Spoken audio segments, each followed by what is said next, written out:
Hello and welcome to a special episode of the Property Roundup here on iPropertyRadio with myself, Carol Tallon.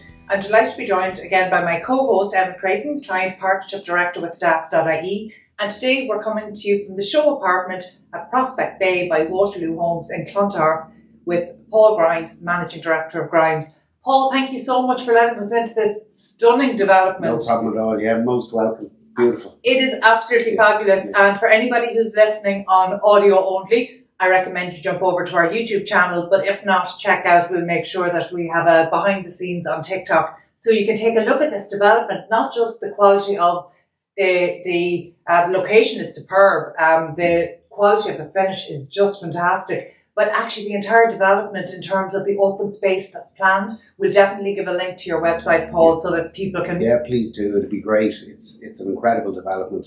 There's 31 apartments, 3 detached houses planned to the rear, and you have an internal private park to the rear of the development as well. And then to the front you're facing St. Anne's Park and you have views of Howth and the sea as well. So it's top class development, very well finished, and absolutely delighted to be the appointed agent on it. Oh, well, congratulations on that appointment, Paul. And like I said, for anybody who's listening on audio, do, if you get a chance, jump over to our YouTube channel or indeed check out TikTok, and we'll make sure that we have views not just of the development but from the balcony as well, because they're pretty spectacular. So down to business, Paul. Yes. It has been a long number of years since I've spoken to you before. Previously. I'm delighted to see you again, and I'm seeing you under a new brand, which is always exciting. Yes, we rebranded out of the REA Group back in September last year. We had an incredible journey with the REA Group. My father was a founding member of the REA Group, indeed with Willie Coonan and Jim Flynn.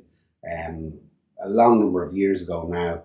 Fantastic organisation. It was just our time to move on, and we still keep in touch with an awful lot of the agents in REA. Great camaraderie, and we do business with the agents that are still in the group and other agents that may have moved on, you know. So, yeah, that's interesting because, look, estate agency has always been a relationship business, and irrespective of the brand, those relationships don't tend to change. But I think, from our previous interviews with REA agents, one thing we always point out is that actually it's not a franchise as we might know some of the property brands to be. So it has always been the connection of the people that has held that brand together. That is it. I mean, that's the key. Like, it takes 25 years to build up your business, and 20 minutes to lose that name and reputation. Relationship is absolutely key. So without being under the REA umbrella, like, what's the biggest challenges you guys will face now? Because I can imagine you're very supportive and collegial, and the industry is like that. Yeah. But now you guys are out on your own. Yeah. And you're forging your own path. What lies ahead? And in fairness, we were on our own. Like, the business is 53 years old this year, set up in 1971 by my late dad. We were on our own until 2020 when we joined the REA Group and effectively founded it. Good story, I used to take the minutes at the meetings before the REA Group was set up. His office. Was that one of your early jobs? Yeah. That was your introduction to property? I was actually the minute taker when I was in college. I did property economics in Bolton Street, and I was the minute taker with the 3 lads. An incredible experience. And I still actually have the minutes of some of the meetings stored away somewhere. And it was gas because the lads would talk through everything, ask me, have I got that? You have that now. Okay, give us them minutes tomorrow. And I went straight over to my house for a couple of pints. Oh, lovely. People's early start in property, and normally it's about maybe the excitement of seeing a development come out of the ground, or maybe it's meeting sellers who need to move on for whatever reason, and being able to identify with that. But for you, your first introduction to property was how people in different businesses can work very well together. So did that shape your view of competition? That was probably after, like, I started actually in property by putting up the sign on I could drive.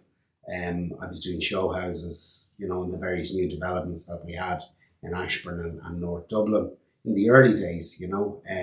Very well prepped. It's a total different business now in terms of show houses to what it was then and what it is now. You know, obviously the standard of houses and the compliance that goes with building a house now is completely different to what it was then. So, I mean, my early days in property were, again, dealing with public, dealing with the buyers in show houses. And then it's funny, the first sign of a property now going to the market is when it goes on to Daft, right? So people, they have their alerts set up, and as soon as you hit the button and it's on Daft, the phone starts ringing. Back then, it was the sign in the garden. So if my dad, when he was taking on the property, said, "Oh, we have a sign in your garden tomorrow, Mrs. Jones," if that sign wasn't in the garden the next day, the person would be ringing the office going, "Is my property for sale or not? I thought you said the sign would be in the garden." So it's incredible. Now it's literally, is it on my phone? Is it available to see online? Where is it? You know?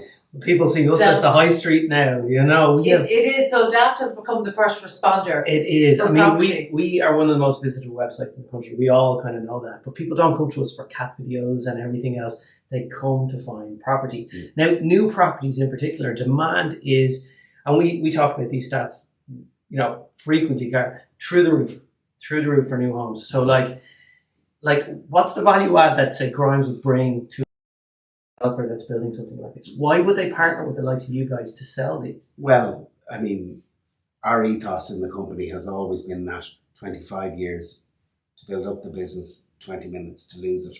It's honesty, it's integrity, and it's dependability.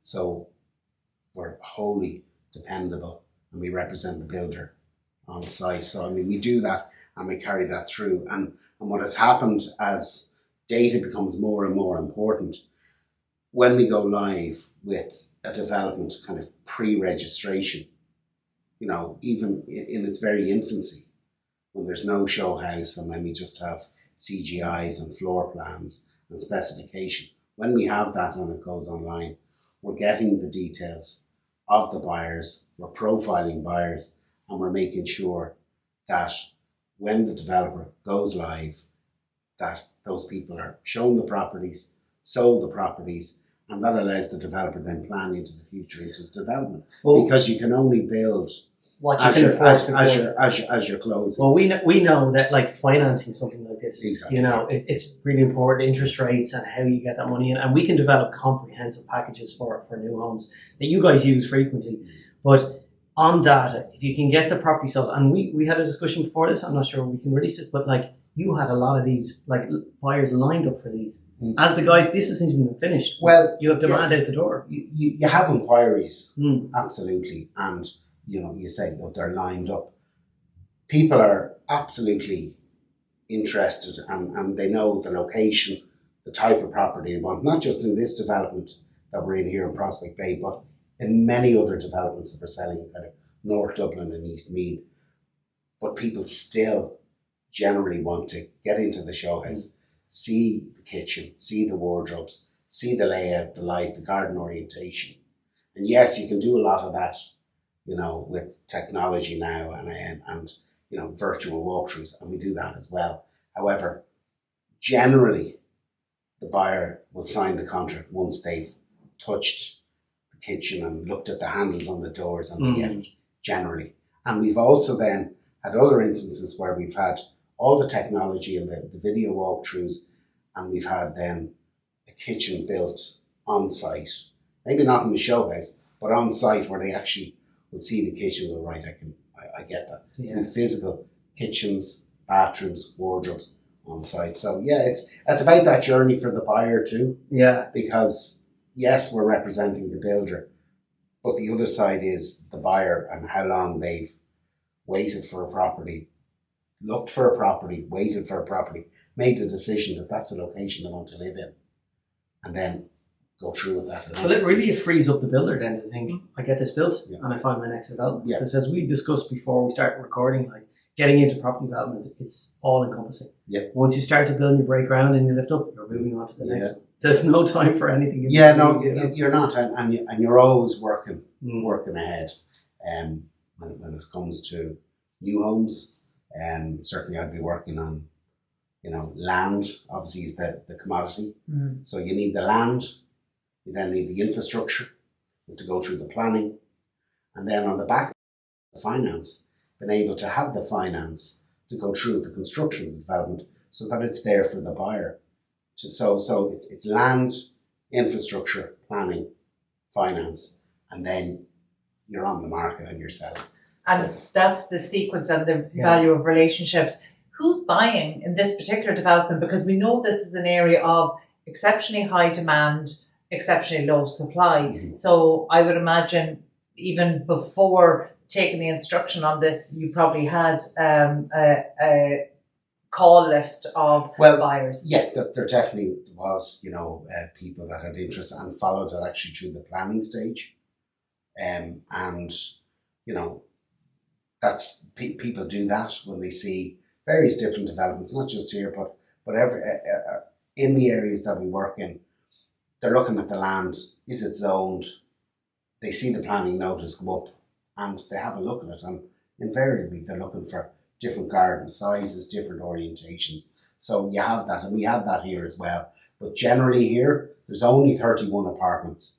It's a very high-end exclusive development with a private internal park to the rear. It's really well finished. So you have people that are selling high-value properties to trade down into them, and maybe they have properties elsewhere, and they can spend 3 months here, 3 months there, and here, and they don't want any maintenance. So they lock up, they leave, they know it's secure and safe, and then they travel. And then there's others, that have bought 1 or 2 first-time buyers in the technology industry, given the location it is. I mean, you can electric scooter into. I used to do it.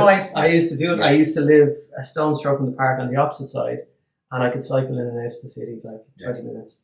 An unbelievable location. I iterate everybody to go to the YouTube channel of iPropertyRadio and have a look at this. It's stellar. It is really stellar. But so the type of people that are buying then, what are they looking for? Are they looking for that private park? Are they looking for light? What is when they come in and they? They're looking for a very well finished apartment in a cracking location. You have the internal private park to the rear, which is a massive positive too. It's just low maintenance. It's an A energy rated apartment. So, I mean, as the saying goes, you probably heat this with a candle, It's Paul, we need to temper expectations. You've talked about 31 apartments. Most of those are gone. So for people who are listening in today, what's available? We've 4 2-bed apartments remaining and 4 1-bed apartments remaining. And you touched on something really important. I'm a huge advocate, as are you, Emmet, of technology. And I think during COVID, buyers really joined us on that journey, experiencing property using whether it's Matchboard or virtual tours or something. But there is something about that physical touching the door handle, as you mentioned. And actually a great example of that was we spend our days coming in and out of homes, whether they're newly built or second-hand homes. And our producer, Katie, as she walked in the door, despite us admiring the development from the outside and walking up through the development, she walked through the door and went, "Oh, wow." Yeah.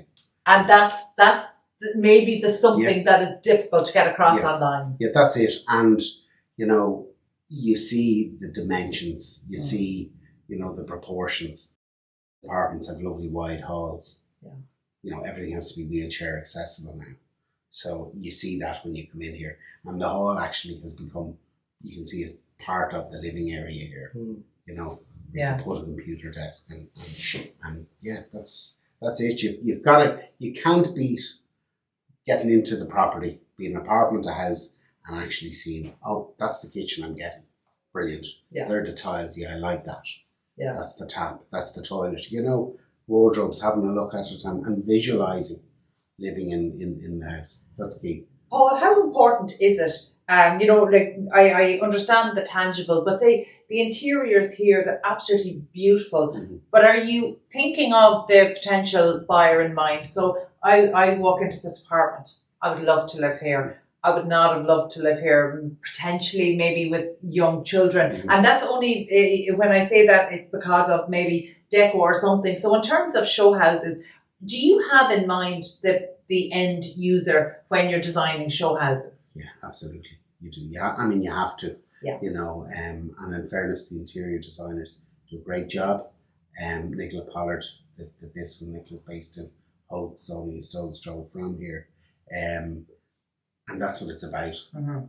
Knowing the market, having it set out. Like, not everyone's house is like a show house. I know mine is with five children running around it, and it's like it's mayhem. But you know, but surely knowing your client comes from you. Yeah. I mean, if a builder's working on his specialism, which is building, he needs to rely on you to know who's going to be interested. Yeah, well, it's, I mean, again, builders have come on incredibly in how they turn out their developments.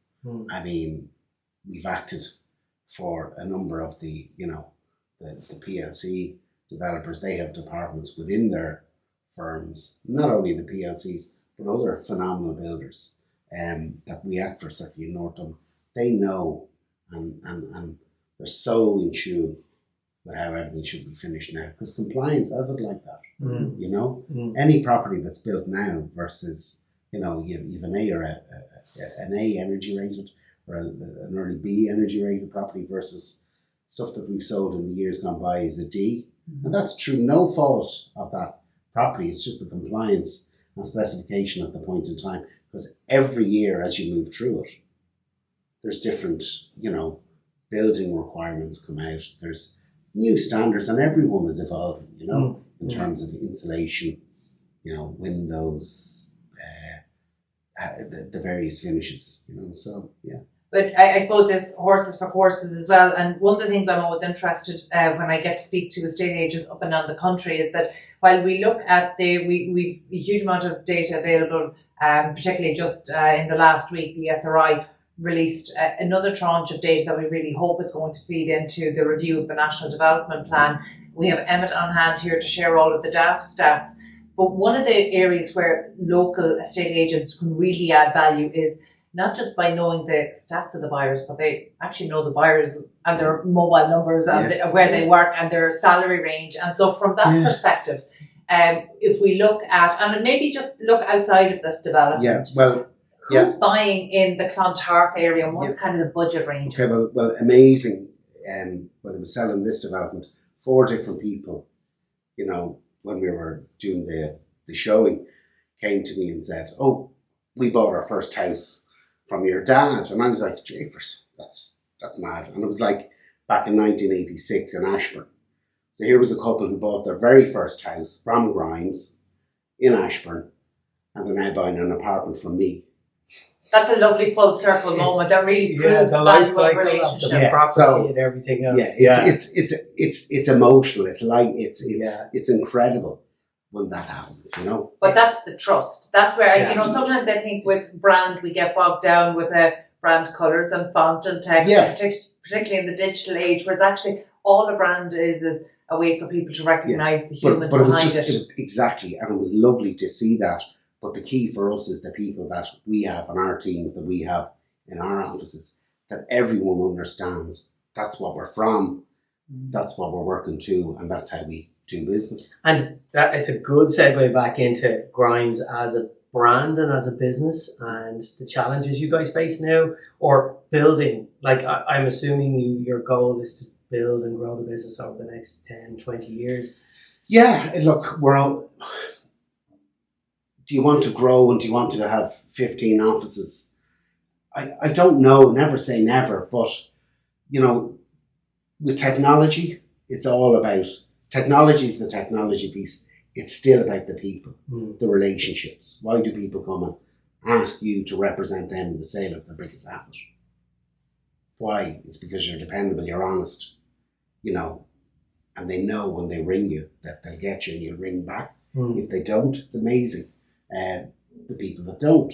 So do we want to have 15, 20 offices? We currently have 4. We're happy with 4. We've family that work in the various offices. So I have a brother, Dermot, manages Skerry's Siobhan manages Ashburn. I'm in Clontarf and the Dublin office in town. And we've another brother, Robert, who works on another side of the business, on the financial services and EBS end of the business. So, you know. How do you get, your family's been in property for 50 years, how do you get that to your next generation of staff and people you're training? Yeah, well, the company is run as a business. So it's a family-owned business, but it's run as a business. So take me out of Clontarf and put a branch manager in there. Everyone still has their targets, their KPIs, and the business, but it's run under the ethos of honesty, integrity, dependability, and that's what it is. So, and that goes for any of the branches that we have. No, it is hard to replicate, though. I mean, we've seen this around the country when we talk to successful independent estate agents. They're like finding really good, reliable staff that will replicate what I've brought to my staff. Now, you had the benefit of having a father in the business. You have a very close family who are all property experts. Like, for me, I'd be a little nervous, like, are the next generation of Grimes going to be as good as you guys? Yeah, and who knows, who knows what the next generation is going to bring, who knows what technology is going to bring. Yeah. I mean, will it be, avatar selling property to people, an avatar of me? I don't know. But to me, property is about the people. And, when everything hit the fan in, 10, 11, 13, there was mass sale of assets on behalf of financial institutions and banks. And we were involved in, going around finding out from the various financial institutions, is it occupied, is it vacant, is it let, who's in it? And there was families in those properties. So we were very, very conscious of that, going back to the people. And yes, they're in the position you're in. So, and sometimes when you're dealing with financial institutions or be it private equity, they're like, oh no, well, we have to sell that. And you go, no, hang on a minute. There's a family in there. They're ensconced in the community. There was probably more rental property available back then, so they were able to move, and then the property might have been able to be sold or whatever. But now, if you're trying to replicate that, there's such a shortage of availability of property, and it's so tight in the rental market, given where supply is at. And you look back and you say, well, why is that? Why is supply so bad? Yeah, I go back to kind of 2011 to 2018, 2019. Like, certainly 2011 to 2015, we weren't in a very good place as a country. So spending on roads, spending on water, spending on transport, like, that coupled with dezoning land when actually we should be rezoning land and zoning more land, because land is the initial commodity. I mean, that's where properties are. They're built on land. Have the infrastructure? Yeah, well, the infrastructure is trying to catch up on it now because of the lag when the country didn't have money to invest in our infrastructure, and there was outward migration, right? And then you look at a planning system that has its challenges. And then you're looking now at finance, where interest rates have gone and where they're at, for development finance. So you put all that together, and I'm simplifying it, and there's experts that will say it much better than I will. But we need more land. It is so simple. Dezoning land in the last development plans in the areas that I'm involved in kind of Meath and North Dublin, it's just madness. Paul, you have a really interesting perspective that a lot of estate agents and auctioneers might not have, not just across the 4 different offices, but also the fact that you're also operating in something that is touching off quite rural areas as well, in Ashburn, and you're across a county that has been impacted by the dezoning of land. Now, obviously, we touched on the importance of data earlier, and while the government certainly talks about taking a data-driven approach, we know that our planning system right now, at the moment, is letting us down. We know this, and it's letting us down for a number of reasons. One of those is under-resourcing. But actually, are you, in terms of the data, we now have the greatest a new tranche of data from the latest census data. So we've been promised that that will feed into an evidence-based approach to policy making, which means lands that were dezoned for perhaps the right reasons, whether it's floodplains or otherwise, that actually it's more about the quantum of land that becomes available. So actually, will we see a zoning of further areas to make more land available? Because your point is absolutely spot on. We do need more land because it's impacting affordability, which is then in turn impacting project viability. Your experience, the developers you're talking to. Yeah, that's like the main. If you're a baker and you have to bake 1,000 buns a day, and they're only giving you enough flour for 500 buns, what's going to happen to the price of the bun? Now, to be fair, I know that to play the devil's advocate here, and it's not often I'm a defender of the state, but we've had, as you rightly pointed out, a lost decade of infrastructure development. 100%. And we're only just catching up now in terms of water supply and others. Of course, and it takes time. Any decision that's made today, to see that coming through, takes 3 to 5 years. Yeah. That's actually what happens by the time the land is zoned. Is it serviced? Goes through a planning application. Yeah. Builder gets on site to build roads and put in services. Show houses are built, first occupant. So that's just the time lag. And absolutely, I mean, I love the state more than anyone. The issue is that we need action. And in fairness, they are catching up. Yeah. The other thing to point out is that there might be lands zoned, but what's the zoned to actual development ratio? 50% of the lands that are zoned. Well, and that's a perspective might come true. And we tried, they've looked at that with the the land, the 3% land tax, and certainly that will, the user lose the concept. Yeah. Will certainly. See, I genuinely part of me feels that that's the right solution at the wrong time. We're not there yet. There are too many structural and planning issues that actually make that viable. So much is outside the control of developers. But I think the interesting perspective that you have is that as somebody who's also selling land, you're speaking to the developers who are considering this, knowing they'll have to go through that pipeline to deliver that you've just described, which can be it should really be a 2 to 3 year process, but we know it can be a 4 to 5 to 6 year process.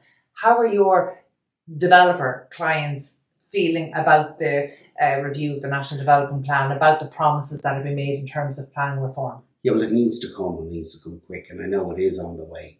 It'll be very interesting to see what does happen.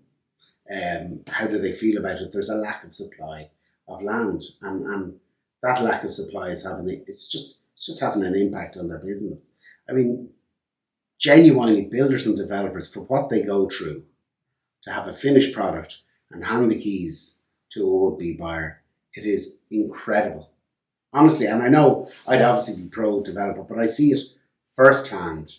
And I get that there has to be, and there is, a very functional planning system, and people can object, and whether they like it, don't like it, and there's guidelines and rules around it. But honestly, from the time a builder buys, or a developer or builder buys a parcel of land, to the time he hands the keys to a would-be buyer, it is one hell of a journey for them. Yeah, and look, it's fraught with risk, and in fact, the process of development today has become a process in de-risking, which is made particularly difficult by maybe some of the regulatory challenges in place and some of our deficits, which, to be fair, are being addressed, and that's a good thing. But, you talk about that impacting the developer's business. It impacts your business as well because you need product to sell. Yeah. So can we turn our attention maybe to the second-hand homes market? Yeah, no problem. Emmet, you're always a font of information.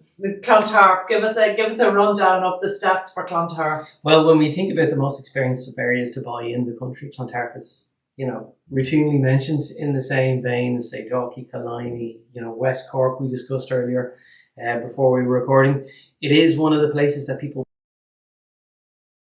but it's a stone's throw from all the tech companies, from all the large law firms, from the centre of Dublin too. So you can get in and out on a bike. So all around here. So a development like this comes along once in a blue moon, really. Now, there has been some discussion about rezoning and building in St. Anne's Park and all this type of stuff. And I did live here for a good couple of years. And to be honest, it's often overlooked as one of the premium areas in Dublin. But if you look at the average house price around here, it's far beyond what is, a national average, well beyond the €600,000 mark. And we class anything in property. And there are only 1,000 properties in Ireland over €1 million. But there's a huge amount of properties in Clontarf over 850,000, if you know what I mean. Yeah. So, and when we talk about de-risking for builders and talking about the second-hand market, giving myself a plug here, getting Daft and advertising early, and you've talked about this, the demand is there, and if you can get a good agent to line up that demand, we feel developers can make a more informed decision. We have a really sophisticated data tool which measures market supply and demand. And that tool is available for people who want to subscribe to it. But what it does is it measures where the demand is from people on the site, what they're clicking. We measure where the interest is. And builders, a lot of the time, subscribe to that data and they find out where the demand is, and then they put their teams out and find the land banks and go to the likes of you then to assist them on that way. So that's how Daft is looking at it. Banks are looking at it to figure out where it's going to government organisations, where the infrastructure should go next. Like everybody looking at properties on Daft. Now, we're not the only source of information, but that's how they use our tools and our sophistication around where the demand is, and then to put the supply there. But then, as you say, the infrastructure has to follow. Yeah. But from my opinion, it's like, which comes first, the chicken or the egg? Yeah. If we start with, if the houses are going in there, there'll be a lot of pressure on the government to say, well, look, you need to service those houses. People need to live in them. So I think developers don't get enough credit for driving this thing forward, because entrepreneurship is what drives everything forward. And the demand is there. The developers are fighting tooth and nail to get these land banks opened up, allow them service for water and roads, and then it drives government policy to say, okay, that's another good idea. Let's get the properties there. Yeah, no, I mean, and that is the name of the game. Okay, we're sitting in Clontarf, so we're talking about Clontarf. However, any zone development land that comes to market here or becomes available here, be it greenfield or brownfield site, the only way to build in these locations is up. Well, so you're into apartment building. And you talked about, sorry for cutting, you talked about the demographic of the people buying here, people trading down. There isn't enough of this available. So we're not seeing the second-hand stock in the Clontarf area over 850,000 moving through our site because they've nowhere to go. Exactly. So and it has to go full circle. And they have these huge houses with huge gardens that were built at a time when people could get a huge house and a huge garden, which can't be maintained now by an ageing demographic. That's a really interesting point you've just mentioned, and I'm wondering if we could offer a ray of hope potentially to buyers in this area. So you mentioned that there have been people coming in here, your potential buyers for this particular development, and we are, of course, in the beautiful Prospect Bay show apartment in Clontarf. But for people who have maybe sale agreed an apartment on this, or an apartment within this development already, are any or many of them freeing up houses in the area here that will be coming to the market? Yes. Right. Can you share any secrets? And I know some have. I mean, people from Holt have bought here, Sutton, Clontarf, and generally they are downsizing.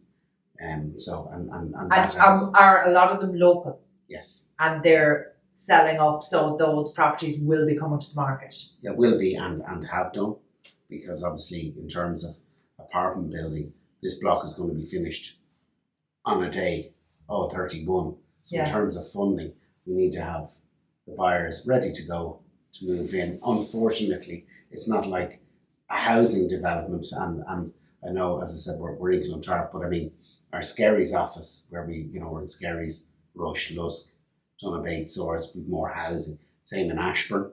We're set. We've Ashburn, we've developments in Drogheda, Duleek, Dunboyne, Ratoath.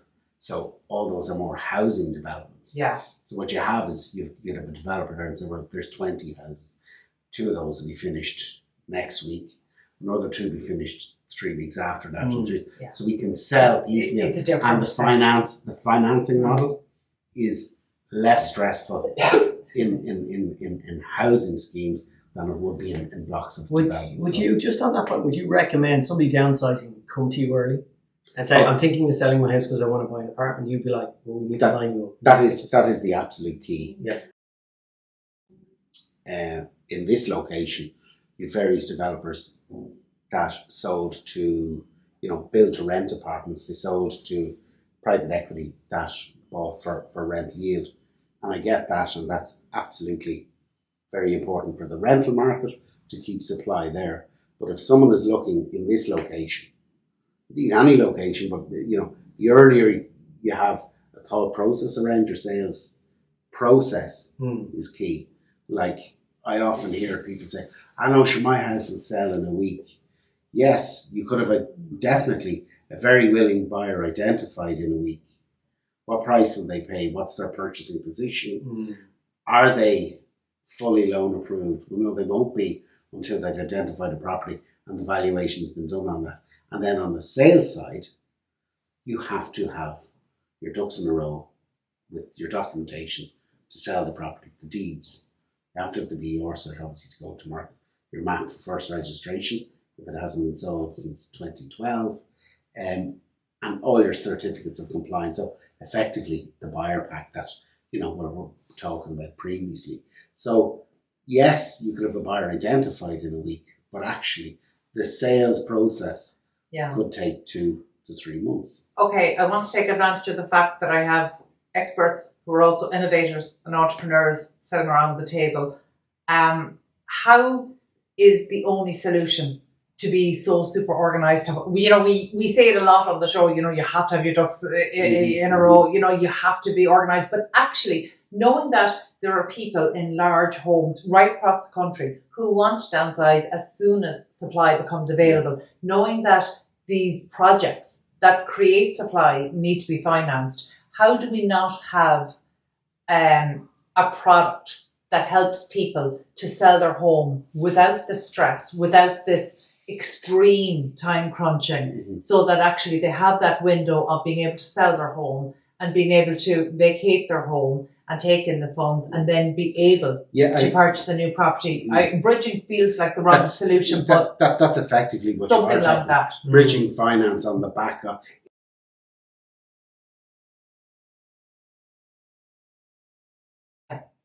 So your apartment is ready, are you ready to move? Well, it's that whole stress around people, that stress, anxiety, and people going, the funding is one thing, but how am I going to leave 40 years of a lifetime? Yeah. And that's why getting organised early is key, to start that process. But it all comes down to the decision, to make the decision first and then to act on that. There have been a number of international examples of where innovators have tried to solve this. There's been a thing called the iBuyer. Some of our international, say, similar companies such as Zillow in the US and stuff like that, they did this iBuyer model where people could come in if they sell and they just buy it off them. So we bought it, go find your house. Yeah, it's done and dusted. But that's different because it's discounting. Whereas actually what we want is almost like probably comparable to bridging, but it just feels like a really solvable problem that would free up homes that we know there's a and there's a cost. Yeah. And those two things we haven't solved yet. There's a risk of the property market turning which way or the other, and the person that is guaranteed the finance, the person selling the home, may lose out, and that's what happened in the iBuyer market. And then there's the cost of that finance.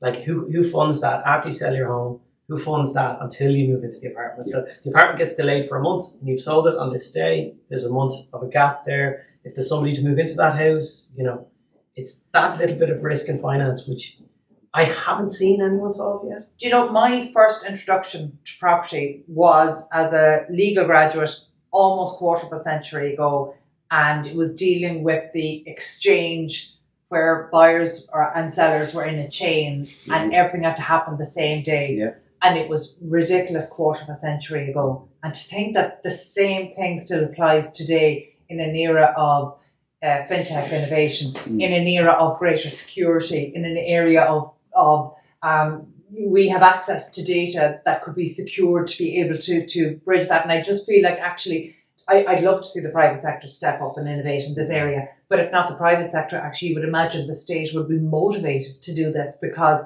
it would be freeing up second-hand homes. And by the way, just, and I know that's kind of a hypothetical, and this is a call out to anybody who has a solution. Come talk to us about that. Yeah, I think the key factor there is if you look at what's the volume of that particular market, and I think when you do the numbers on it, yes, it all sounds, everyone would definitely move, but actually, what is the actual volume of that market? And then takes in your point about the price of it, price of the product. What is the product? How is it secured? What's the risk? And the key when you're doing any sort of trade, be it up or down, is to try and trade in the same market. Yeah. So if you're selling a house now and downsizing, and you're selling a house again for, say, call it 1.5 million, and buying an apartment for 700 grand. The difference is the key. Yeah. Okay, so it's the 800 grand is the key, and getting your timing right on that aligned is very important. That's very important. Obviously, when the market, if you sell your property at 1.5 million, and the market keeps going up, then you'd say, I left money behind there. Yeah. But then I've secured my apartment at, call it 700,000. So if the market grows by 10%, it's up 150, your apartment's up 70. But actually, it's not about that. It's about the ability to move and actually living and moving on, and the security of that. Being in the same market, that sounds infinitely sensible. Buying and selling in the same market, that sounds sensible. But you, not just Grimes with the 53 years of experience, you have a lot of personal experience in this, and you know that sellers always want to get premium, and as they in turn the same month are buying, they still want to buy at a discount, because even though the logic of buying and selling in the same market should be very obvious, it's not when you deal with the individuals. And I you must have experienced that. We do. You experience it every day, because every single transaction is different. Yeah. And the other thing to point out is that you have a seller, you have a seller solicitor, you have a buyer solicitor. You have a buyer's family advising them. You have a bank valuation surveyor giving their bit of advice. Then you have a structural surveyor or a snagger. So you have a whole load of people giving people advice, and everyone is an expert.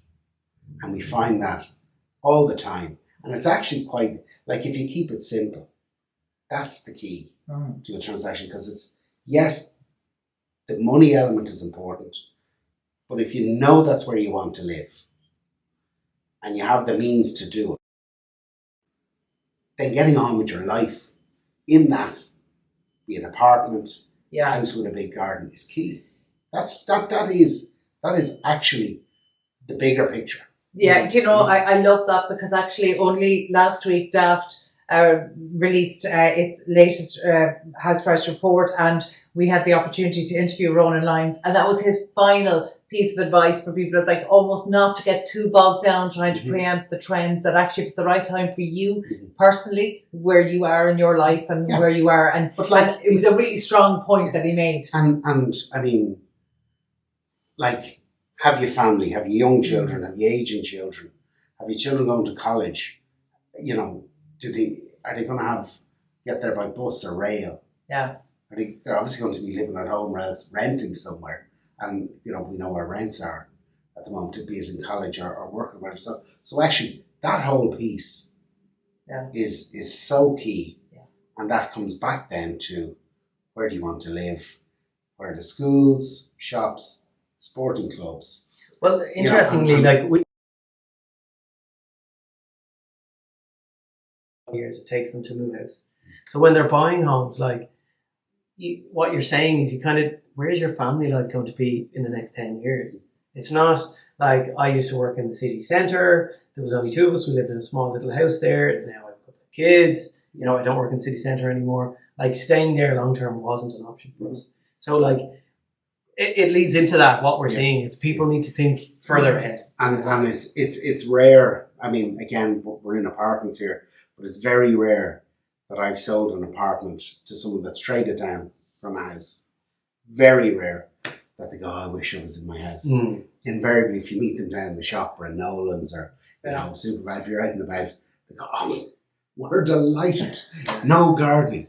Yeah. And we're going, like, that's it, So, and that's getting on with life, So wherever you are, whatever stage you're at, that's actually fundamentally. And the other thing I just point out, it's funny throughout the years if you're out socially and people go, what's my house? What do you reckon my house is working out? And I go, are you thinking of moving? They're like, no, just it's absolutely correct. Can you afford it? Yeah. Do you like living there? Yeah. It doesn't matter. Yeah. It actually doesn't matter. Yeah. For your principal private residence. Once you can afford it, it's comfortable, your family are happy, and you have a great, and it's working. Well, we see examples of that with the Daft offers tool. We have an online bidding tool with offers. We do billions in transactions in it. But we see people bidding in 500 increments or 1,000 increments, and then they lose the property for 500 quid. And people are talking to us, bid 7 grand, bid to the top of your thing straight away. Because if it's the house you want, go buy it. Give as much as possible. Speak to the agent, tell them, what will this house go for? And they'll give you a pretty accurate price. Then bid all of the money you can to get that. Because within a year... I hear you. And again, look, people want to buy for as cheap as they can. And I understand that. It's the same, if you're going out doing your shopping, is there any sales on? Yeah. I get that mentality. And I'm probably simplifying it too much because it is a very, it's a very important transaction and it's a very emotional transaction that people are making when it's your principal private residence. So I don't want to by any means, 500 and 1,000, after tax, it all adds up. So, you don't but there's a psychology at play as well. I think buyers don't like to feel dumb. They don't want to feel, they want to feel like they've had a bit of a But bargain. I think it goes to what you're saying, Paul. It's think ahead. What's €1,000 if you actually get the house of your dreams? If you did have to pay €1,000 over what you probably could have got it for, you got it a month earlier. The deal closed. You can move on with your life and start thinking about something else. Yeah, it's a friend of mine had fake grass in their back garden. I was going, shit, that'd be great now. That'd be great to have that. How much was that and whatever? It's expensive enough. So I said, that'd be great to have. So roll on kind of November, kids were at home and the lads were playing football and play dates and grass got all mucky and they're coming in and out. And I was like, I have to get that fake grass. Got the fake grass, a game changer. Really? In terms of... And you're probably delayed because you were it's expensive. So roll on 7 years, the fake grass is there. Yeah. It's the best thing we ever did. Investment. How much was it? Honestly, I'm not too sure. Because the days and the hourly rate on the fake grass, it's back to yours. Yeah. 1,000 extra the use value for the back garden. That's it. We talk a lot on the show, and I'm conscious of time, so I know we have to wrap up. But we talk a lot on the show about the challenges of buyers and sellers. Talk enough about the challenges of estate agents and business owner operators. So tell me, just in the context of the conversation we've had today, we know that there's a shortage of pipeline coming through. Until there's more new homes becoming available, you're not as likely to get the second-hand homes. So looking ahead for Grimes, you've got 4 offices that you need to keep a pipeline of properties coming through, whether they're land sales, new homes, or indeed second-hand homes. How are you valuations feeling? And valuations, lettings and management. How are you feeling? Land. How are you feeling about the next kind of year to 18 months? The key for us is our people and the people that are working with us. And we love people that are really well connected and just great people. And we look after our people. We love ambassadors for the business that are generally living locally and connected with the communities that we operate in. And that for us is key. It's back to the relationship thing. How challenging have you found it actually to find staff? Because that's one of the recurring issues, particularly now more for rural rather than urban agents. But they're finding it really difficult. You know, the next generation of talent coming through, you know, are they choosing a state agency It's as a very business? competitive. I'm not sure. You need qualified staff first and foremost, because everything we do right and to a system, and it's fully regulated, and we've systems in place for all of that. It comes down to having good people. How's our pipeline looking? It's quite positive. But like, we invest in our communities. We're part of rugby clubs, Gaelic clubs, golf clubs, soccer clubs. You know, there are schools. You know, so we give back. There's a constant give back there. Cricket club in Clontarf. I've never had a cricket bat in my life, but it's a brilliant community. You know, it seems the fastest growing agents in the country are the most visible in their community, online, at the properties they're selling. Yeah. And it's the same with the cricket club. Top name of property in Ireland. Like Daft is on you talk about property, everyone talks about Daft because we're the top of mind. And like I try and iterate that to every agent. I mean, you need to be in the top of mind to the people you want to win. Yeah, well, I mean, we're 53 years in Ashburn. Yeah, this year. I think we're 32 years in Skerries. My dad's originally from Skerries, so we're Dermot managers. And we're 5 years in Clontarf now in August. And then the office in town we've had, that actually came about on the back of when everything collapsed. I was doing an awful lot of different bank and receivership work and private, anyone that would give you any sort of valuation work or transaction work. And I opened an office there in 40 Fitzwilliam Square. A client of ours had the building. I took a top floor and put in a desk, computer, and we then moved down to Pembroke Street, just opposite FXB's, next to Louis Copeland's there, where we staff at 4, and now we're around the corner of Bagot Street. So it grows by osmosis, but it's nearly when you're there and people kind of go, oh yeah, we must get him to look at this and look at that for us. So that's the way it grows. Yeah. And sorry, don't get me wrong, like there are serious challenges in terms of running a business. We've 26 in terms of the company as a whole, working with us, but it's run as a business. Someone said to me, family is about love, money is about business, and you mix the two of them, you have to separation, and we're blessed that we do. Mm-hmm. And in fairness to Dad, he said that out. There has to be a boss, and everyone, we all work together, and we do. So yeah, challenges are there in terms of pipeline. We're blessed with very, very good clients and good people, and yeah, long may continue. Yeah, fantastic. So any final wisdom to share from Daft? Because obviously you have the perspective of being able to look across all agents. I think we always discuss technology. Everyone's, the latest thing was, say, social media, blockchain, and now it's AI. Everything is AI. So we're looking at all of those things, but I think the fundamentals remain the same.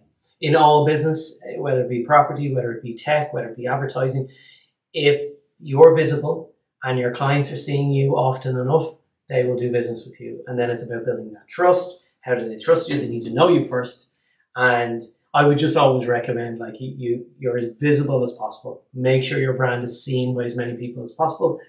Daft is where everybody goes. So make sure you have the biggest presence you can on our website, and that breeds success. And it was an old phrase, I think, maybe from your dad's time, that came back to me, is boards breed boards. Mm-hmm.